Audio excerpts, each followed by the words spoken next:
దద్దోజనానికి కావాల్సినవి శనగపప్పు, మినప్పప్పు, పచ్చిమిర్చి, ఎండుమిర్చి, అల్లం ముక్కలు, జీలకర్ర, ఆవాలు అన్నీ వేసి పోపు వేయాలి. రైస్ వేడిగా ఉన్నప్పుడు కొంచెం పెరుగు యాడ్ చేసుకొని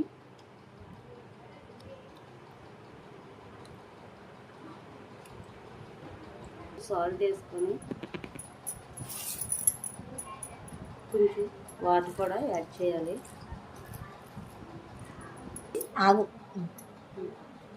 పోపు అన్నంలో వేసి ఇలా కలుపుకోవాలి.